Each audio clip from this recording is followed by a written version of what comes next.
Today, a room full of Republicans gave Hungary's authoritarian leader Viktor Orban a standing ovation for saying this.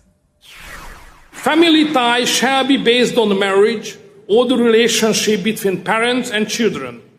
To sum up, the mother is a woman, the father is a man, and leave our kids alone. Full stop, end of discussion. Conservatives welcome Viktor Orban's racist, anti-immigrant, and anti-LGBTQ rhetoric with open arms at CPAC in Dallas, Texas, where he kicked off the conservative conference, giving a 30-minute speech titled, How We Fight. Orban has become a familiar face to conservatives and Fox News viewers ever since Tucker Carlson traveled all the way to Hungary to interview the Hungarian prime minister and to help spread his ultra-nationalist views. Orban's speech at CPAC comes nearly 2 weeks after saying, quote, "This is why we have always fought. We are willing to mix with one another, but we do not want to become peoples of mixed race." And that speech led one of Orban's closest advisors to write that this speech was, quote, "pure Nazi," adding, quote, "I don't know how you didn't notice that your speech you delivered is purely Nazi diatribe worthy of Joseph Goebbels." Just days later, Donald Trump welcomed Viktor Orban to his New Jersey golf course, calling him a friend.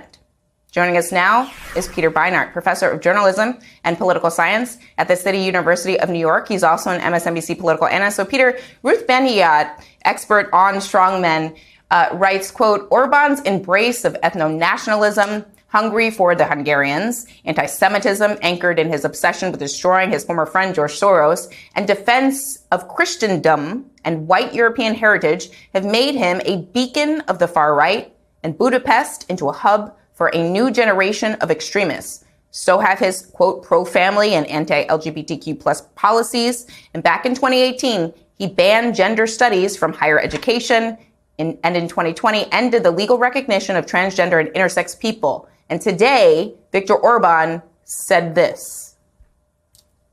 Progressive liberals didn't want me to be here because they knew what I would tell you. Because I'm here to tell you that we should unite our forces. So where are we right now in the Republican Party? What does it say that they are willing to align themselves with Viktor Orban and this rhetoric? And what does it say about the state of the party in 2022 post-insurrection? It says that the party is less conservative than it is just white Christian nationalist. It's interesting. This is the Conservative Political Action Committee. There are other conservative leaders around the world. South Korea is a more important country than Hungary. They just elected a very conservative government, pro-business, small taxes, hawkish. These guys could have thought of inviting Volodymyr Zelensky, right? I mean, you talk about someone who embodies supposed conservative values, defending your country, defending its sovereignty. No, they went to the leader of Hungary, not that important a country. Why? Because Orban represents white Christian nationalist values. The values are, if you are not white and Christian, we will keep you out of our country.